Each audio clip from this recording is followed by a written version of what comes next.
Um homem lindo, distinto, que parece ser muito interessante, cheio de cultura, mas por trás dessa bela capa existe um assassino em série. Hoje vamos conhecer o caso de Eugène Weidmann.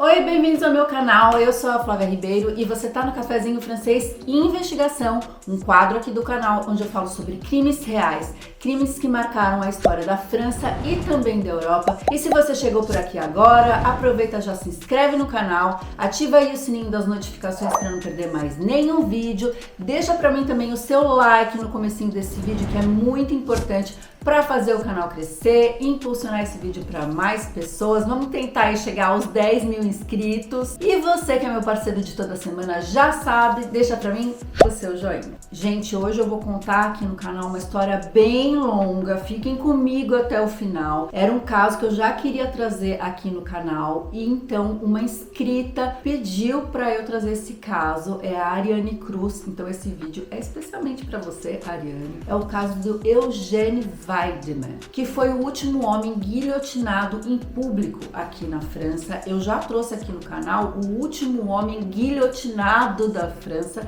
mas não foi publicamente. Esse foi o último homem que a população realmente conseguiu ver a execução e por isso esse caso é muito famoso. Bom, mas para entender essa história toda, eu preciso te contar desde o princípio. Tudo começa num sábado, no dia 27 de novembro de 1937, numa agência imobiliária da cidade de Saint-Cloud, que é uma cidade considerada de periferia da Grande Paris, mas é uma periferia muito chique e é realmente muito próxima a Paris. Para vocês terem uma ideia, fica a 11 quilômetros da Tour Eiffel. Então, naquele sábado, já é bem fim da tarde, ali por volta das 18h30, e a secretária da agência, a Mademoiselle Vonglozian, ela tá muito preocupada com o sumiço repentino e com o atraso do seu patrão, o Monsieur Lesobre. Ele saiu na manhã daquele dia para visitar uma casa com um cliente e já era ali quase 7 horas da noite e ele não tinha chegado ainda, não tinha dado nenhum sinal, não tinha ligado para ela e ele não costumava fazer isso, então ela estava muito preocupada. Ela liga para a polícia, conta toda essa situação e ela explica então que o Monsieur Lesobre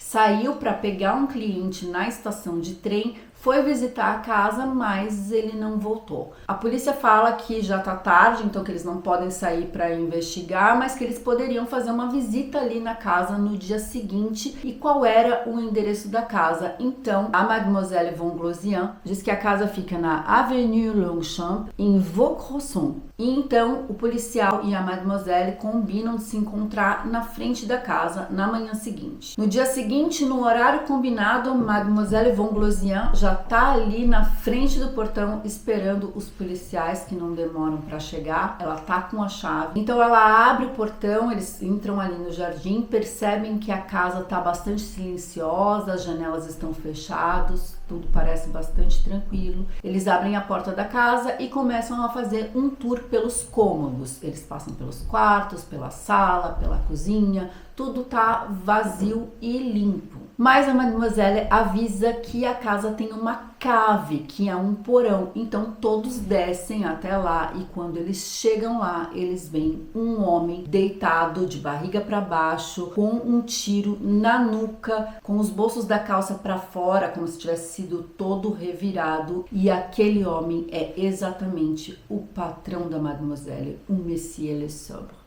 Quando ela vê essa cena, ela fica horrorizada, ela começa a chorar imediatamente. Os policiais então atiram dali e eles perguntam se ela sabia com quem ele ia se encontrar naquele dia. Ela diz que não sabia com quem ele ia se encontrar, mas que o Monsieur Lesobre tinha comentado que o homem parecia muito interessado na casa e que ele tinha um sotaque alemão. Ela tá chorando muito, tá super nervosa e o policial então pergunta se não teria nenhum jeito dela descobrir o nome, o endereço endereço dessa pessoa e aí ela diz que provavelmente pode existir alguma ficha com o nome e o telefone desse homem ou um cartão de visitas, porque esse era o procedimento antes de se visitar uma casa. Então eles voltam para a agência e então, procurando ali na pasta, no dossiê de vendas daquela casa, ela finalmente encontra um cartão de visitas com o nome Arthur Scott ou Arthur Schott, e estava escrito que ele era um representante de vendas de lingerie feminina da região da Alsácia. Imediatamente a polícia liga para ele e ele diz que no dia anterior ele não passou por Paris, que ele estava visitando justamente um dos seus clientes ali na região da Alsácia e que ele poderia provar que ele tinha então um álibi sólido. E realmente Paris, da região da Alsácia, são 400 quilômetros, então era muito longe para ele ter feito todo esse deslocamento. E o policial então pergunta: mas como você explica que o seu cartão veio parar justamente numa agência próxima a Paris, num encontro que se passou muito mal e que agora tem um homem morto? O Arthur fica bem incomodado, ele não sabe como explicar essa situação, mas ele diz que esses cartões foram impressos recentemente e que ele deu somente um cartão de visitas. E o policial então pergunta para quem ele deu esse cartão e ele fala: foi para o meu sobrinho, que se chama Fritz Frommer. Ele explica que o sobrinho, o Fritz Frommer, mora num hotel na Rue Sébastien, no 11e arrondissement de Paris. Então, no dia 5 de dezembro de 1937, os policiais vão até o hotel procurar ali pelo Fritz e o recepcionista diz que ele está desaparecido, que faz simplesmente 8 dias que ele não volta ali para o seu apartamento e que, inclusive, todos os pertences dele estão ali, que ele não veio buscar e que ele realmente está desaparecido. E aí o policial faz as contas, 8 dias é exatamente a data da morte do Monsieur Le Sobre.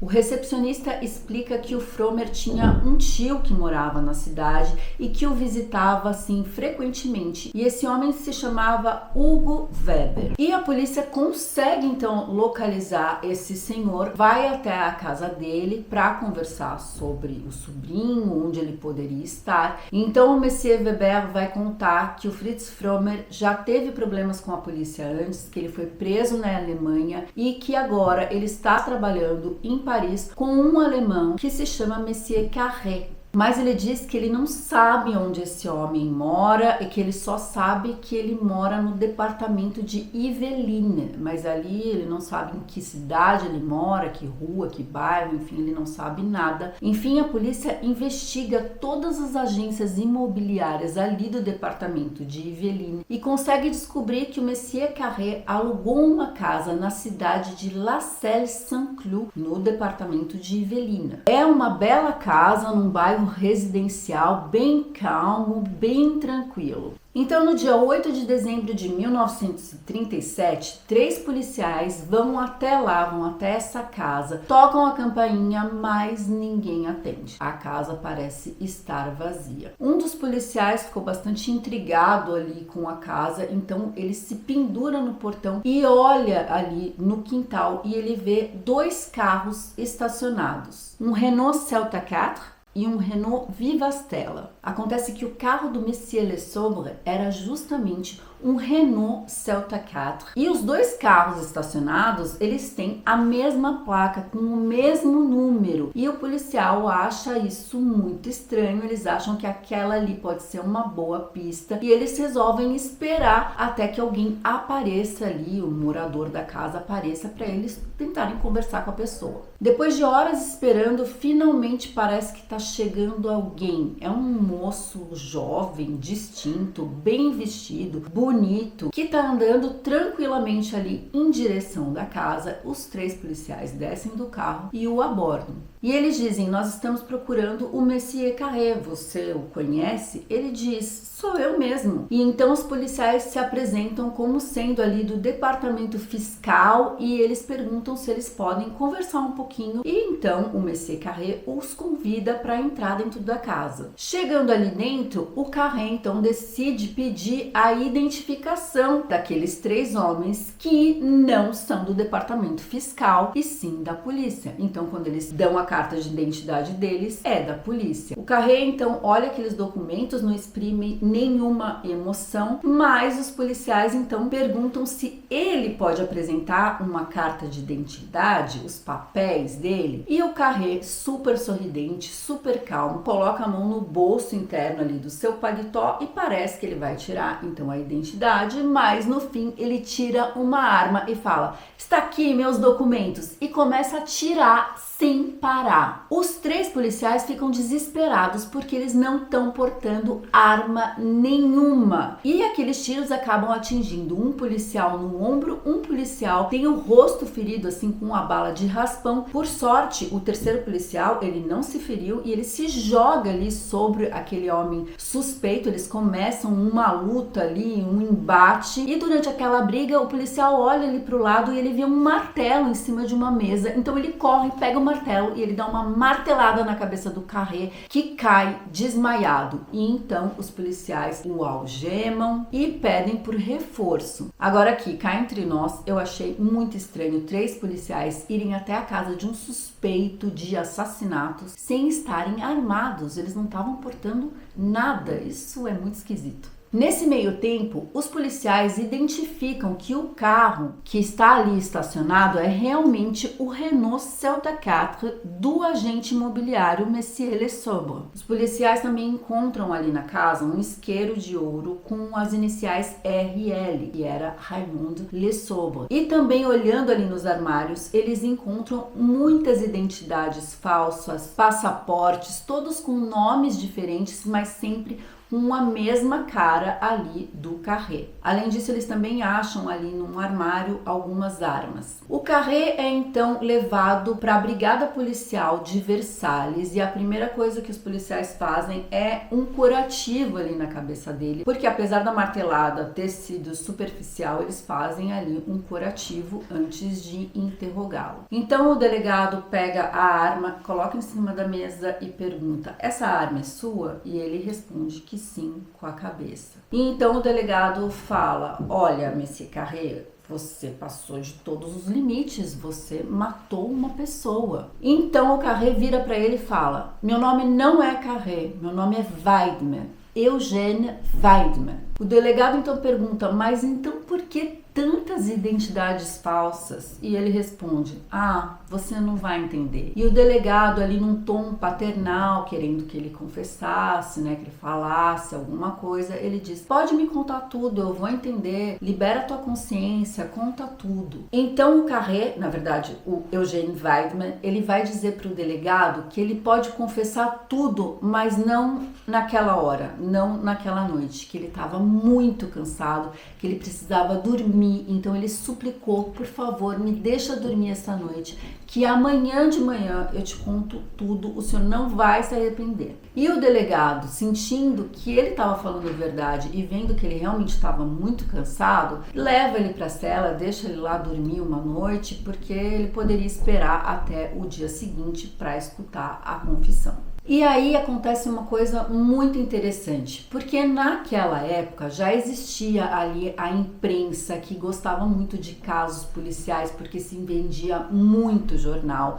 Então existia uma equipe de jornalistas e fotógrafos que ficava sempre de plantão ali nas delegacias para tentar pegar algum furo, alguma coisa que estivesse acontecendo no momento. Então um dos fotógrafos que está ali na delegacia de plantão acaba tirando uma foto do Weidman ali todo enfaixado, e no dia seguinte essa foto tá em todos os jornais. E o que mais impressiona as pessoas é como ele é um moço bonito, como ele parece ser um moço distinto. Então rapidamente ele começa a fazer muito sucesso e ele é apelidado de L'Assassin au regard de velours, que na tradução literal é o assassino com olhar de veludo, porque realmente ele tinha um olhar penetrante, interessante, e nem preciso falar para vocês que as mulheres da época ficaram assim em alvoroço porque acharam que ele era extremamente bonito.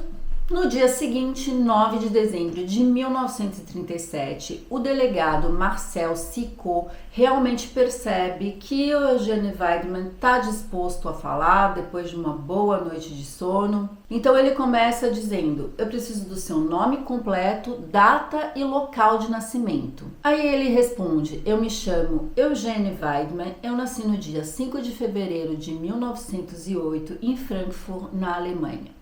Rapidamente ele já começa a contar a sua trajetória policial. Então ele fala que ele já foi preso na Alemanha, que depois ele tentou uma chance, uma vida diferente no Canadá. Ele foi preso também no Canadá. Depois ele voltou para a Alemanha, foi condenado por roubo, passou 5 anos na prisão. E lá na prisão ele conheceu 2 franceses, o Roger Million e o Jean Blanc. E que eles realmente se tornaram bastante amigos e eles combinaram que depois que os 3 saíssem da prisão, eles teriam um projeto que era sequestrar algumas pessoas para pedir resgate. Então aquela bela casa que eles alugaram na cidade de La Celle-Saint-Cloud seria para esconder as vítimas. Bom, então agora eu vou fazer uma pausa, porque antes de entrar nos detalhes da confissão de Eugene Weidmann, eu queria contar para vocês quem é esse homem. Eugene Weidmann nasceu no dia 5 de fevereiro de 1908 em Frankfurt,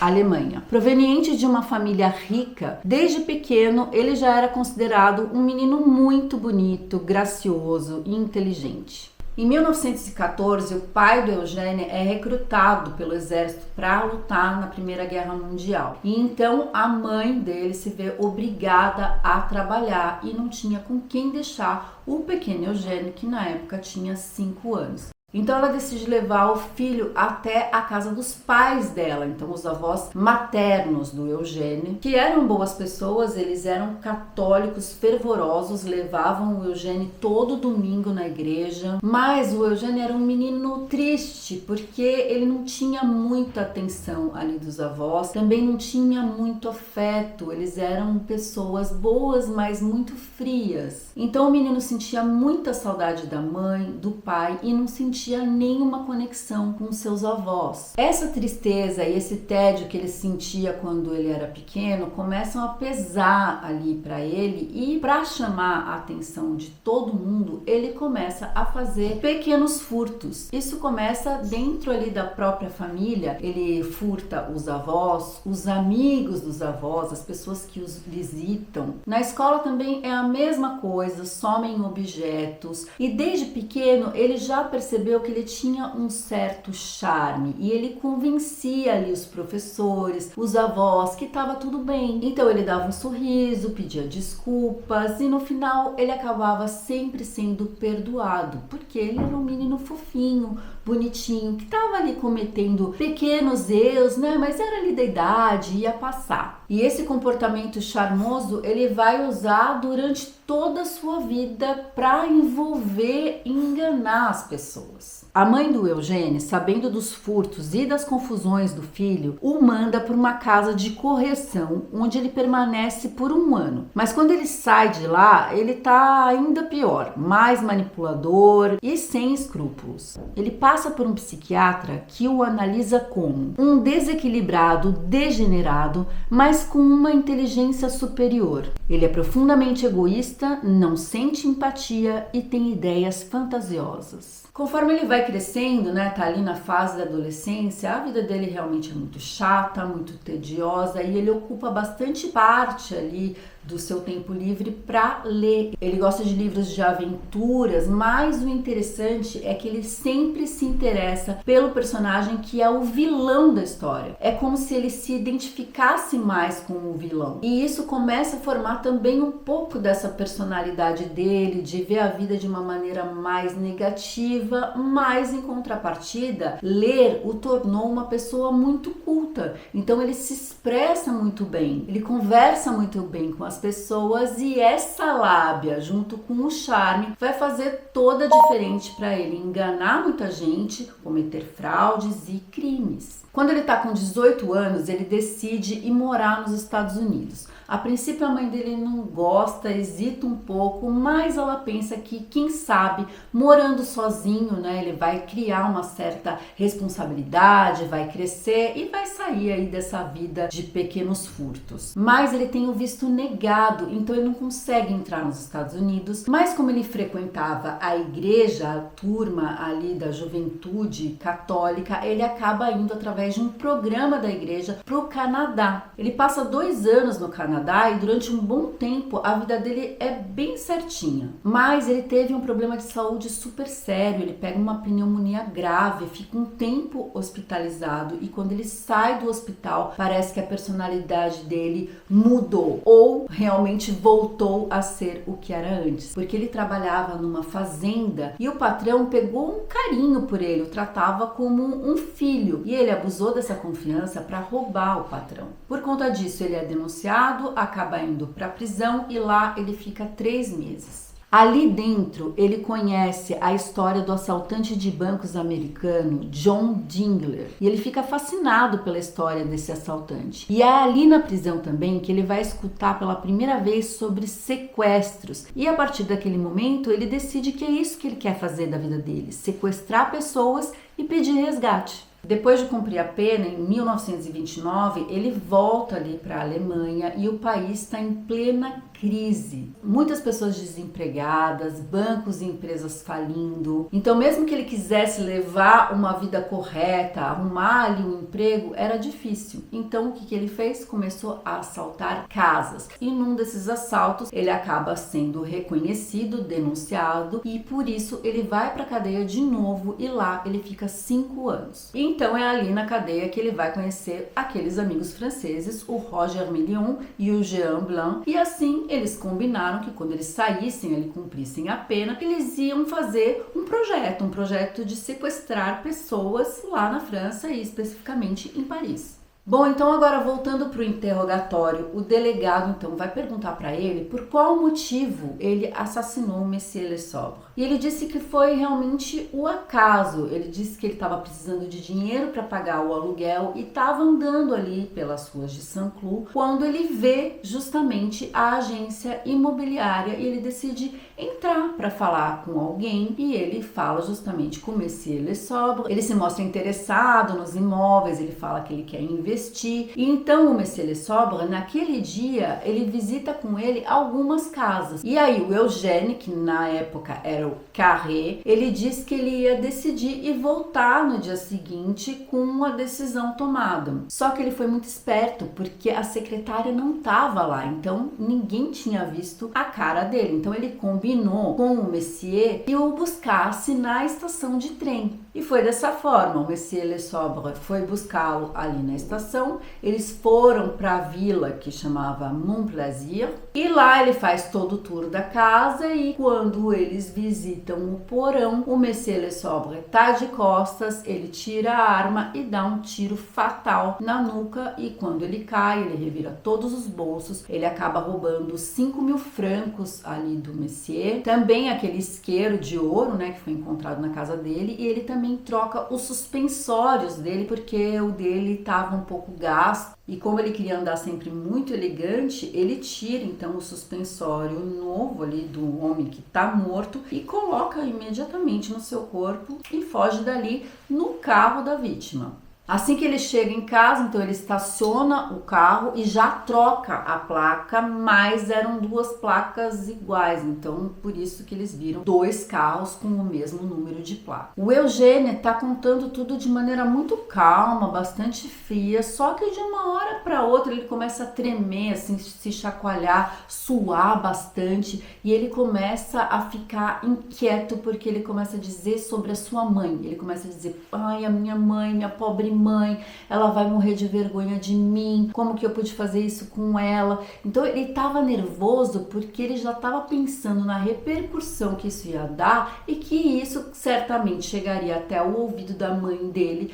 que teria uma decepção enorme. E o delegado, muito esperto, ele fala: calma, se acalma, você não precisa me falar se você não quiser. você pode fazer sua confissão por escrito. Então o delegado passa para ele papel e caneta e o primeiro nome que ele escreve é Jean DeCoven. Quando o delegado vê aquele nome, ele fica estarrecido, surpreso, porque ele esperava tudo menos ver aquele nome escrito ali. Jean DeCoven era uma jovem americana de 22 anos que estava desaparecida desde julho de 1937, faziam 5 meses. A Jean era uma dançarina americana que tinha vindo de férias para Paris acompanhada da sua tia. As duas visitariam a Exposição Universal, e então elas se hospedaram no Hotel Ambassador, que fica no Boulevard Haussmann. Aliás, esse hotel existe até hoje. Então um dia ali a Jean tá no bar do hotel com a sua tia, tomando ali uns bons drinks, quando chega um moço muito bonito que começa a conversar com ela. Esse moço era o Eugene Weidmann e eles começam a ter uma conversa muito agradável, mas então ele convida a Jean para jantar e ela aceita. E apesar da tia ter torcido o nariz, ela pensou, vou deixar ela aí, né? Uma moça jovem, tá em Paris, deixa ela aproveitar a vida. Então os dois saem de lá, só que a Jean nunca mais apareceu, ela nunca mais voltou. A polícia investigou esse caso do sumiço da americana durante 2 meses, mas não encontrou nada assim, nenhuma pista. Eles receberam um pedido de resgate de 500 francos que a polícia nem levou a sério, porque 500 francos era uma soma muito pequena para sequestrar alguém. Então eles acharam que aquele pedido de resgate era uma piada, assim, que alguém estava brincando com a polícia. Então eles não levaram a sério, não investigaram essa pista, e apesar dela ser uma moça jovem, ela era maior de idade. A polícia acreditou que ela podia ter simplesmente fugido, que ela não quisesse mais voltar para casa, que ela queria viver a grande vida de Paris. E ela ficou então desaparecida e o caso ficou abandonado. Rapidamente o delegado entendeu que a Jean infelizmente estava morta. Então ele perguntou: como você a matou? E aí ele explica que foi um acidente, que não foi nada planejado. Ele fala que eles saíram de lá, pegaram um carro e foram até a casa alugada ali na cidade de La Celle-Saint-Cloud, e que a ideia dele naquela noite era sequestrar um homem muito rico. Mas que conversando ali com a Jean, ele descobriu que ela veio num barco que chamava Bateau Normandie, que era um barco assim muito chique para pessoas muito ricas. Então ele pensou, bom, além de bonita, ela tem dinheiro, então pode ser uma vítima perfeita. E aí ele continuou falando que eles entraram na casa, que eles estavam super sorridentes, que eles estavam falando sobre música, sobre dança, e que ele ofereceu uma bebida para ela, mas que ele colocou sonífero na bebida e que não demorou muito, então ela caiu simplesmente desmaiada ali na cama. Só que ele também estava cansado e ele acabou adormecendo ali ao lado dela. Mas ele acaba acordando ali de sopetão no meio da noite e percebe que ela também está acordada, está tentando fugir e que ela encontrou a arma dele. Então ela aponta a arma para ele, dizendo que ela quer sair dali, o ameaçando, falando que vai atirar. Só que ele era um homem muito grande, então ele simplesmente deu um tapão na arma, a arma voou longe, eles começaram a se debater, a brigar e ele acabou estrangulando a moça. O delegado então pergunta onde está o corpo dela e ele fala que o corpo dela está enterrado ali na entrada da casa e que ele fez numa cova assim bem rasa, que não seria difícil de encontrá-la, mas ele pede por favor para não ir até lá, que ele não quer ver, que ele não suportaria. Esse foi o único momento ali da fala dele que ele mostra um pouquinho de sentimento. Depois disso, ele continua a escrever nomes ali naquela folha de papel e o próximo nome é Joseph Koufi, um motorista privativo que ele matou com um tiro na nuca e abandonou seu corpo perto da cidade de Orleans. Aliás, era dele o outro carro que estava estacionado ali na casa, o Renault Vivastella. Do motorista, ele roubou 1.400 francos. O próximo é Roger Leblon, um produtor teatral e empresário, mas ele atribuiu esse crime ao seu amigo francês Roger Million. O empresário morto foi deixado dentro do seu carro numa rua da cidade de Neuilly e dele eles levaram 5.000 francos que eles dividiram metade para cada um. O próximo nome é ninguém mais, ninguém menos que o Fritz Frommer, o amigo e secretário particular dele, e ele disse que o matou porque achou que ele sabia demais e que ele não era firme o suficiente para manter segredo, que ele poderia contar alguma coisa para a polícia. Então ele simplesmente decidiu eliminá-lo e o corpo do Fritz foi enterrado ali na cave, ali no porão da casa que eles alugaram. Então o delegado acaba de descobrir que na verdade não foi um assassinato, que eram 5 vítimas, 5 crimes. No final do interrogatório, o Weidmann, ele fala que ele matou todas aquelas pessoas por dinheiro, somente para roubar dinheiro, para pagar o aluguel ou para comer, mas que ele sabia o que ele tinha feito e que ele aceitaria a pena que lhe fosse imputada. Enquanto ele escrevia todos os nomes e entrava no detalhe de cada crime, ele sempre se mostrou muito frio, muito calmo, sem muita emoção, exceto no caso da Jean, que ele falou que não queria ir até lá para desenterrá-la, mas para todos os outros casos ele foi bastante frio. Mas o delegado ficou muito surpreso da maneira polida, muito educada com a qual ele se dirigia ao próprio delegado e aos outros policiais. O delegado Marcel Sicot achou aquela história muito estranha, porque matar 5 pessoas só para roubar dinheiro não fazia muito sentido. E também não eram somas enormes de dinheiro. E aquela época era uma época que estava pré-Segunda Guerra Mundial. E ele começou a pensar, talvez o Eugene Weidmann não fosse um assassino assim banal, que ele fosse alguém da Gestapo, um alemão infiltrado, um espião.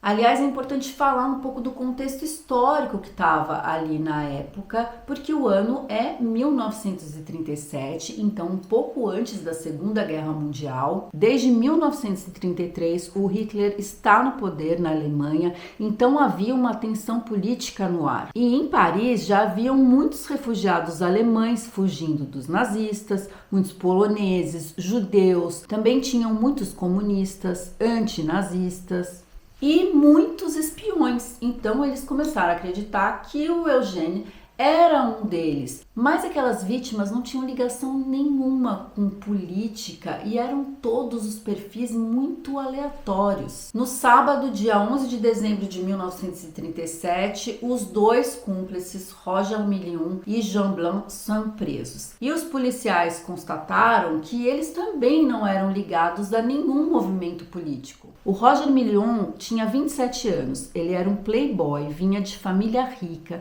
ele tinha um apartamento em seu nome, ele nunca trabalhou na vida. O Jean Blanc já era o contrário, a família dele era bem pobre, ele era um ladrão, golpista, mas de casos pequenos. E aí eles descobriram que havia uma terceira pessoa nesse grupo aí de malfeitores. Era a terceira cúmplice, uma mulher chamada Colette Tricot. Essa mulher era uma jovem mulher, ela era casada, tinha um filho, mas ela era amante do Roger Million. E ela se passou pela Jean Coven para trocar alguns cheques de viagem. Então ela estava envolvida ali naquele crime de fraude, mas ela não tinha nenhum envolvimento nos assassinatos. E o seu interrogatório foi muito tenso, ela chorava muito e o delegado sentiu que ela estava sendo honesta. A essa altura, a imprensa estava alvoroçada com esse caso, com tantas revelações, tantos crimes, tantos assassinatos, e a polícia não isolou bem aquela casa, a casa que eles alugaram, e um jornalista conseguiu entrar, fazer fotos ali dentro da casa, e ele acabou descendo ali no porão,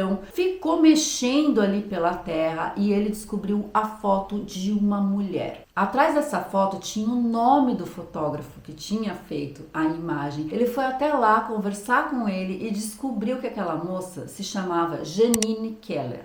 A Janine respondeu uma oferta de trabalho que ela viu no jornal e a oferta era para ser acompanhante de uma mademoiselle que faria uma viagem para o exterior. A Janine ligou para aquele número, acabou conversando com a Colette Tricot, que passou para ela um endereço de uma estação de trem. Então ela combinou que a buscaria de carro até a estação para elas conversarem sobre essa oferta de trabalho. Só que naquele dia quem foi buscá-la foi o Eugène Weidmann e o Roger Million. E mesmo ela achando um pouco estranho, eles diziam que eram ali da família. Eles acabaram convencendo a Janine a entrar no carro e então ela foi levada até a floresta de Fontainebleau e lá ela também foi assassinada e eles roubaram dela 100 francos. Gente, 100 francos não era nada, era tipo como roubar 50 reais.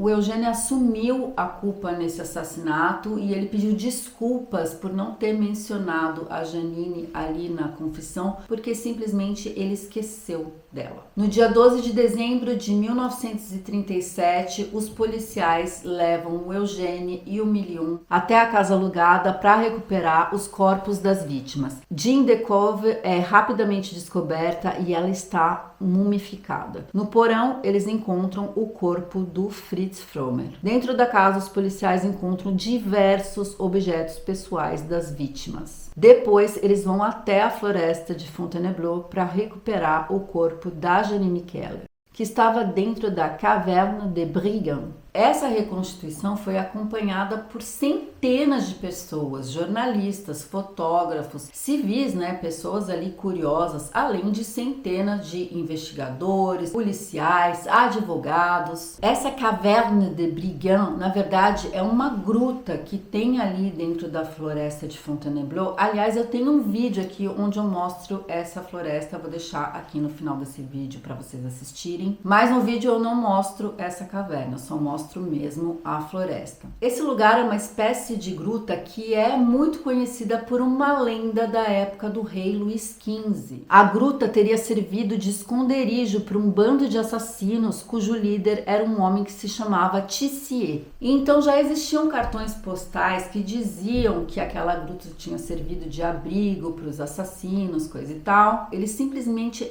refizeram os cartões postais, escrito embaixo dessa forma: esta gruta serviu de esconderijo ao bando de Tissier, e então eles acrescentaram a frase: e foi onde o criminoso Eugène Weidmann cometeu um dos seus crimes mais sórdidos. Só que no dia da reconstituição, esses cartões estavam sendo vendidos ali para as pessoas que, pasmem, elas pegavam os cartões e pediam para os policiais assinarem, darem autógrafo. Eles pediam também para o Eugène Weidmann. Então existem cartões autografados pelas pessoas e pelo próprio assassino que pode estar rolando ainda aqui pela França. O julgamento dos 4 acusados começa no dia 6 de março de 1939, no Palácio de Justiça de Versailles. Weidmann e Million são acusados de roubo e assassinato e a Madame Tricot e o Jean Blanc por cumplicidade. O Eugène Weidmann foi defendido por Doutora René Jardin, Dr. Raoult, Dr. Planty e a estrela maior entre todos os advogados, o Dr. Vincent de Moreau de Affery, que aliás defendeu o Landru e o caso da Madame Bassarabot, que são 2 casos que eu já contei aqui no canal. Então eu também vou deixar esses 2 casos fixados para vocês assistirem depois no fim desse vídeo. Os primeiros dias ali de julgamento foram super pesados, muitos depoimentos ali das famílias, dos amigos da vítima. O Roger Million, ele é revoltado, ele é muito grosseiro, ele grita muito, ele se diz inocente, enquanto o Eugène Weidmann, ele é super educado, tranquilo, calmo, ele olha para as pessoas, ele joga aquele seu regard de velours, ou seja, seu olhar de veludo para todo mundo. Então todo mundo fica bastante intrigado pela calma que ele apresenta ali no tribunal. Durante o julgamento, especialistas e psiquiatras vão falar ali sobre o Eugène Weidmann e eles vão dizer que ele realmente é um homem desequilibrado, degenerado, mas que ele tem uma inteligência acima da média, então ele é considerado apto para ser julgado. Então ele é consciente, responsável dos seus atos e, portanto, deve ser julgado como uma pessoa comum. Todos os advogados sabem que a missão ali de salvar o Weidmann é impossível, porque ele mesmo já assumiu todos os crimes, inclusive no próprio julgamento ele diz que ele aceita a condenação máxima, porém o Dr. Mauro Jean-Ferry o defende com muito entusiasmo. Ele é completamente contra a pena de morte, porque ele fala que matar o criminoso não mata o crime,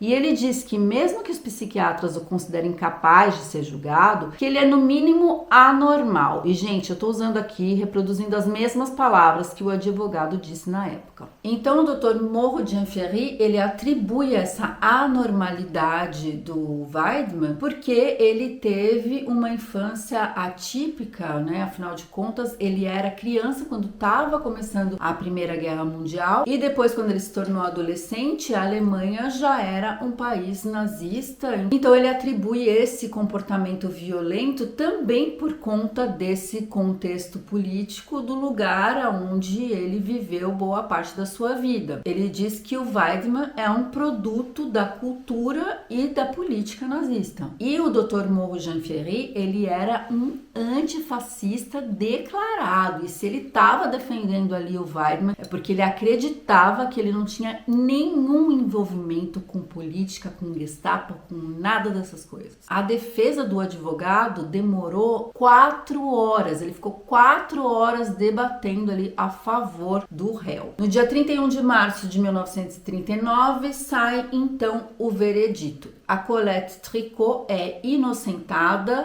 o Jean Blanc pega 20 meses de prisão e o Roger Million e o Eugène Weidmann pegam a pena máxima, a pena capital, a guilhotina. O Weidmann recebe a notícia impassível, ele não faz nenhum movimento, ele não diz nada, ele simplesmente abaixa a cabeça e ele se conforma. Já o Million, ele dá um grito e ele desmaia ali na hora, de tão desesperado que ele ficou de saber que ele foi condenado à pena de morte. Na prisão, o Weidmann vai ter uma conduta exemplar, ele começa a escrever um livro de memórias, ajudado ali pela sua advogada, a doutora René Jardin. Ele também se volta muito ali para a religião, e até quando a mãe dele faz visitas para ele ali na prisão, os dois rezam juntos. Antes de ser executado, o Eugène escreve para o advogado, Dr. Mauro Jean-Ferry, agradecendo pela defesa, agradecendo